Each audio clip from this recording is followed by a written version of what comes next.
मित्रांनो, पहिल्या भागात आपण पाहिले की एका रिसॉर्टमध्ये डायरेक्टर पोद्दारचा खून झाला आहे आणि संशयित आरोपी आहेत चित्रपटाचा मुख्य नायक सुपरस्टार यश पटवर्धन आणि त्याचं जिच्याबरोबर अफेअर सुरू आहे ती हॉटेलची मॅनेजर जान्हवी.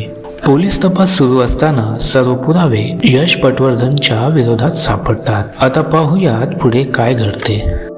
पुढे इन्स्पेक्टर निंबाळकर आजूबाजूच्या परिसरात सरीन गॅसचे विक्रेते कोण आहेत याची चौकशी सुरू करते.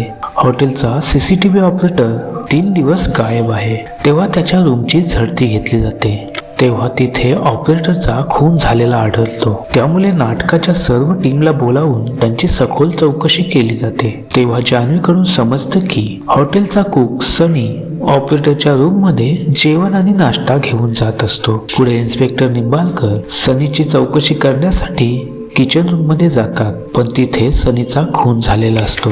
गुंता अधिकच वाढत जातो. यश पटवर्धन चहा टपरीवाल्या कामगाराला जवळपास सरीन गॅस कुठे मिळतो का याची चौकशी करण्याचे काम सोपवतो. तेव्हा तो माहिती काढतो की हॉटेलच्या जवळपास असणाऱ्या एका कंपनीत सरीन गॅस मिळतो. म्हणून यश त्याला आपल्या सर्व टीम मेंबर्सचे फोटो पाठवतो व यापैकी सरीन गॅस आणायला कोण आला होता ते ओळखायला सांगतो. इन्स्पेक्टर काले यशची फायनल चौकशी करतात आणि ज्या दिवशी डायरेक्टरचा खून झाला त्या दिवशी काय घडलं याबद्दल विचारतात. यश सांगतो की त्या दिवशी हॉटेलमध्ये माझा वाढदिवस साजरा करण्यात आला. पार्टीत यश त्याचा निर्णय सांगतो की मी हे नाटक कधीच करणार नाही. यामुळे डायरेक्टर अजून भडकतो. पुढे डायरेक्टर जान्हवीला एकटं गाठून धमकी देतो की यशला नाटकात काम करायला सांग, नाहीतर तुमचं अफेअर गुरुला सांगून टाकेन. त्याचवेळी यश तेथे येतो आणि डायरेक्टरचे बोलणे ऐकून खूप भडकतो. यश डायरेक्टरला मारहाण करतो. डायरेक्टर तिथून पळ काढतो. जान्हवी यशला समजावते की आपलं नातं अनैतिक आहे, समाज आपल्यावर बोट दाखवणारच. तेव्हा यश जान्हवीला लग्नासाठी मागणी घालतो. जान्हवी सुद्धा लग्नाला तयार होते. त्यानंतर सर्वजण जेवणाच्या टेबलावर भेटतात. नाटक बंद पडले म्हणून विनय टेन्शन मध्ये होता. तो या सर्वांचा दोष डायरेक्टरला देतो आणि डायरेक्टर भडकून विनयच्या अंगावर वरण फेकतो. विनयचा माथा ठणकतो. कहाणी पुन्हा वर्तमानमध्ये येते. सीसीटीव्ही ऑपरेटरच्या खोलीत अनेक सीडी सापडल्या होत्या. त्या सर्व चेक केल्यावर खून झाला त्या दिवसाची रेकॉर्डिंग सीडी सापडते.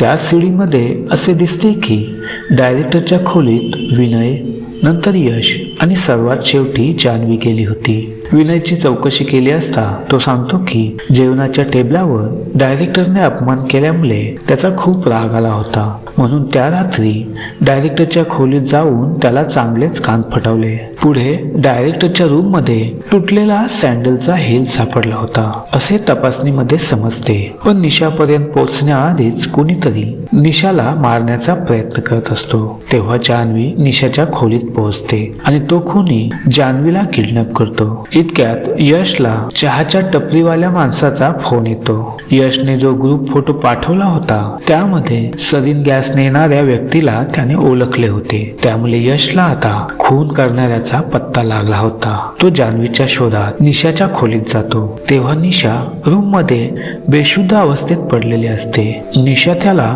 जान्हवीला वाचवायला सांगते. इकडे इन्स्पेक्टर कालेना ऑपरेटरच्या लॉकर मधून अजून एक सीडी सापडते ज्याच्यामध्ये खुनाच्या दिवशीच्या रेकॉर्डिंग मधून काही भाग कट केलेला होता तो या सीडी मध्ये असतो. त्यामुळे कालेना सुद्धा आता खुनी कोण आहे तो सापडला होता. तेव्हा आपल्याला दाखवले जातो की जान्हवीला किडनॅप करणारा दुसरा तिसरा कुणी नसून नाटकाच्या टीम मधील एक मेंबर होता. तो म्हणजे विनय, म्हणजेच खुनी विनय होता. इतक्यात यश तिथे पोहोचतो आणि दोघात फाईट सुरू होते. यश विनयला खूप मारतो. तेव्हा विनय कबूल करतो की मीच मारले डायरेक्टर पोद्दारला, कारण तो माझा नाजायज बाप होता. आयुष्यभर त्याने त्याच्या आईला व त्याला हक्क दिले नाही. काही दिवसापूर्वी विनयच्या आईला कॅन्सर झाला. तिच्या उपचारासाठी विनयने पोद्दारकडे हात पसरले, पण त्याने त्याला धुडकावून लावले आणि उपकार म्हणून नाटकात रोल दिला. विनय सतत पोद्दारकडे उपचारासाठी भीक मागत होता, पण मदत न करता पोद्दार सतत विनयचा अपमान करत होता. म्हणून आईला न्याय देण्यासाठी विनयने पोद्दारचा काटा काढायचा ठरवला. त्यानुसार त्याने सरीन गॅस विकत घेतला. सीसीटीव्ही ऑपरेटरला लाच देऊन आपल्यात सामील करून घेतले. त्या रात्री तो पोद्दारच्या खोलीत गेला आणि पोद्दारशी वाद घालून बाहेर पडला. त्यानंतर यश पोद्दारच्या खोलीत गेला आणि त्यानेही पोद्दारला धमकावून बाहेर पडला. यश बाहेर पडल्यावर गुपचूपपणे विनय पोद्दारच्या खोलीत शिरला आणि त्याच्या तोंडावर सरीन गॅसचा मारा केला.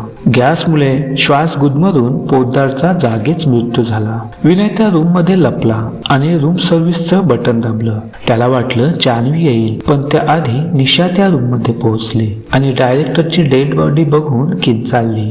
विनयने तिचं तोंड दाबलं आणि तिला सांगितलं की मी पोद्दारचा मुलगा आहे, त्याची सर्व संपत्ती मलाच मिळेल आणि त्यातून काही हिस्सा तुला देईन. पैशांच्या लालसेपोटी निशा गप्प राहिली व विनयच्या प्लॅन मध्ये सामील झाली. शेवटी जान्हवी डायरेक्टरच्या रूम मध्ये आली, त्यामुळे सर्व संशय तिच्यावर आला. पुढे सीसीटीव्ही ऑपरेटर विनयला ब्लॅकमेल करू लागला, म्हणून त्याने त्या ऑपरेटरचा सुद्धा खून केला. ऑपरेटर आणि विनय मध्ये झालेली बाचाबाची हॉटेलचा कुक सनीने पाहिली होती. तो तोंड उघडेल म्हणून विनयने त्याला सुद्धा संपविले.